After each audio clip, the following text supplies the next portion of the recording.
So situational awareness is a topic that's near and dear to both of our hearts, and we're both parents. So I thought today we would talk a little bit about how to teach your kids situational awareness. The first thing is really, what are we talking about? Situational awareness, what is it? Well, there's a great book on it. You can buy that. There's links in the notes, but situational awareness is really just paying attention and knowing what you see and how to interpret that in with the lens of what's happening in the context of your situation. So whether that is this something that is dangerous to me? Is this potentially dangerous to me? Or is this okay? So really kind of teaching our kids how to process that is huge for them. So we thought we'd talk about some ways to do that. Yeah, so the first way is to just kind of build their observation skills by playing games. So you could be driving down the road, and honestly, your kid's playing I Spy, this color, they're already practicing that. But you can become more intentional and be like, hey, why don't you count how many, brown trucks we see? And now they're up and they're looking outside, they're paying attention, and they're looking for those particular things. So if you kind of make it a game like that, especially with the little ones who, are learning their colors or learning vehicle shapes, as they get older, you can get more specific. Especially with my son now, he's getting to the driving age, so I might ask him to find how many, specific make and models of this particular car. And now he's really having to pay attention, not to just like, oh, that's a truck that's brown. Now I'm looking for, a Toyota Camry. And now he's paying attention, make, model, and driving in Florida traffic. One that's easy in Florida is, pick out all the different license plates from different states. Yeah, that too. That's huge. Yeah, I did the same thing with my son. We used to, first it started out really easy. Like, how many people do you see with hats on? And if they're looking for hats, they're seeing so much else. Right. And then we would start getting a little more specific as he got better with that. We would go into like a convenience store and we'd come back out and I'm like, hey buddy, what was the name of the person that took our money? And they're wearing a name tag, and he's like, or what was the guy back by the coffee doing? And just going through that. And as I asked him those things more and more, he started paying attention to those things more and more, so that he could beat dad and have that answer, So, yeah, competition's fun. Just making it fun. Yeah. Not, how many bad guys do you see? It's just like, no, how many people with hats? Next thing is lead by example. I can't tell my kid, don't be standing around with your face buried in your phone if I'm standing around with my face buried in the phone. Yeah, right? Absolutely. If every time we pull up to a traffic light, the first thing I do is grab my phone and start scrolling through it, that's not the example I want to set. I should be checking my mirrors, and I'm telling him, this is what I'm doing. Hey, now that we're stopped, I'm stopped, a little bit further back from the car in front of me, so that if I have to go around him, I don't have to back up. I'm checking my mirrors to make sure that that everything behind me is okay.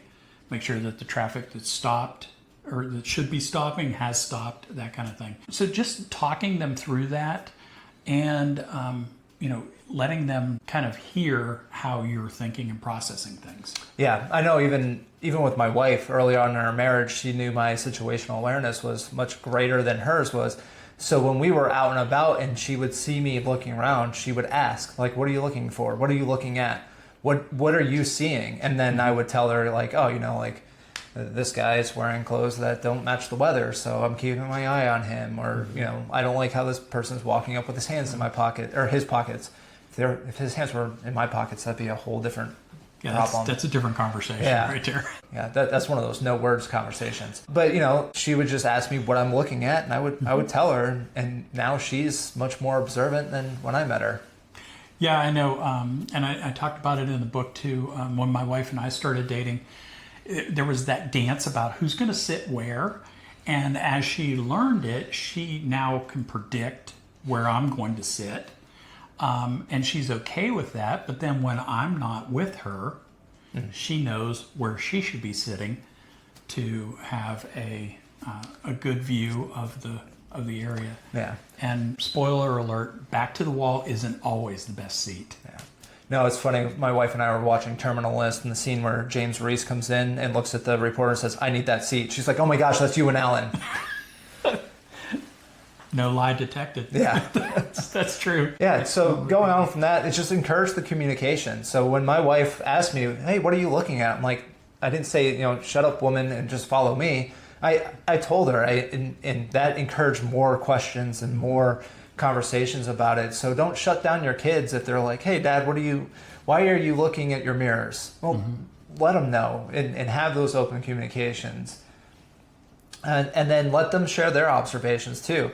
So now when you pull up to the red light and you check your mirrors, ask your kid, like, "Hey, what do you see? What's wrong with this picture?" And let them kind of process through those and kind of figure out what's going on. The other thing that I say is teach them problem solving. So don't just give them the answer. Teach them how to get to the answer. So when we run up against something, the first time or two, I'm going to talk my son or my daughter through, this is how I arrive at how I'm going to solve the problem. Then, third or fourth time, it's, how would you solve this problem? And get them starting to talk through it, in a non-confrontational way. Let them talk through it. If they're totally off base, gently guide them back onto the right path. Getting them to start thinking their way through problem solving and solving their own problems.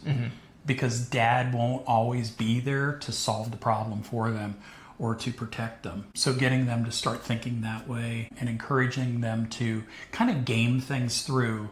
Think on their own. What would I do if the fire alarm went off right now? What would I do if I started to hear gunshots right now?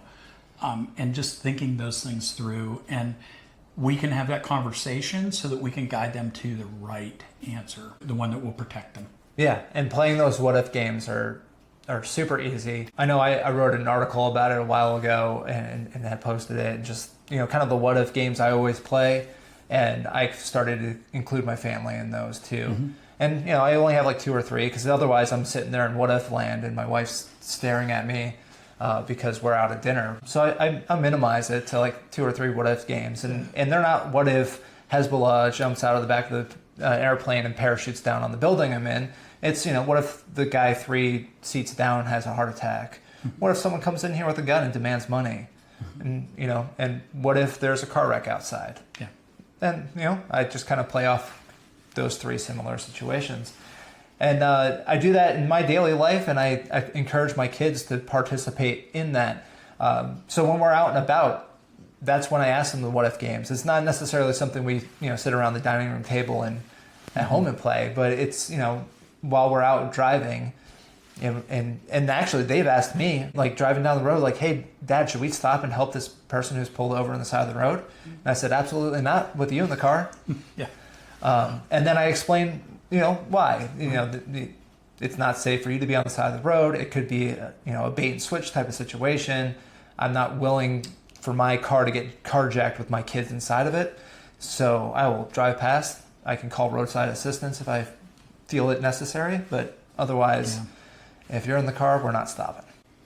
Yeah, and I think another thing just in the daily life kind of thing, and your kids are really at the age now, when I started with my son, is when we were traveling, I started, we use that crawl, walk, run progression.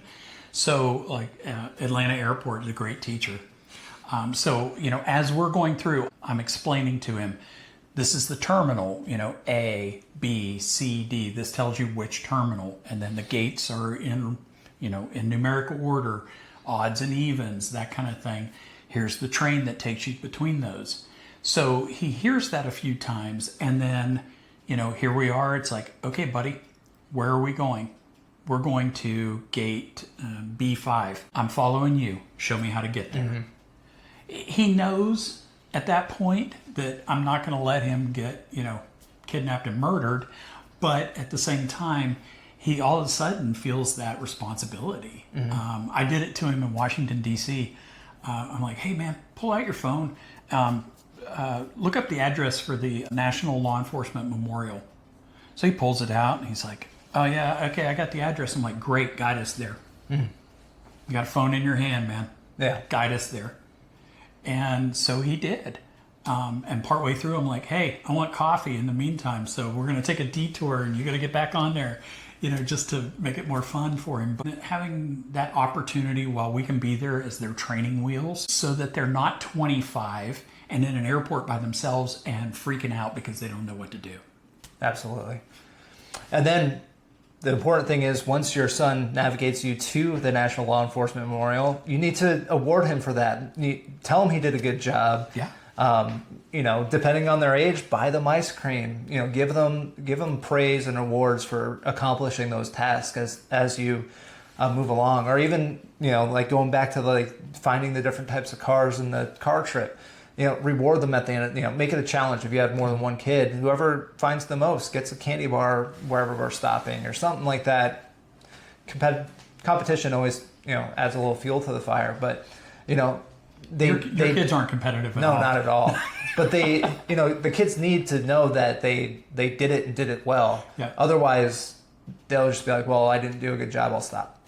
Yeah, exactly. I mean, like my son, that fact that he was able to do that on his own, that was huge for him. To feel like, wow, I accomplished that, and maybe I'm growing up a little bit, So that was huge for them, especially when they start getting into that 12, 13, 14, where they want to start really being independent. Showing them that they can do it, but do it safely is huge. Yeah, for sure. So, I mean, ultimately, what's the end goal? We want kids that are not afraid of their own shadow. We don't want them to be afraid. We want them to be prepared. We want them to feel confident and feel like I can take care of myself. I don't have to panic when things don't go the right way. And hopefully feel like they can navigate situations and keep themselves safe, keep themselves from getting into situations that will put them in danger. For sure. And not be afraid of the outside world. Yeah. So don't wrap them in bubble wrap. So, hey, if you got any value out of this, like, share, subscribe, do all this stuff. There's links down in the notes for the book and for other resources. But other than that, subscribe, and there's more videos coming your way. Stay safe.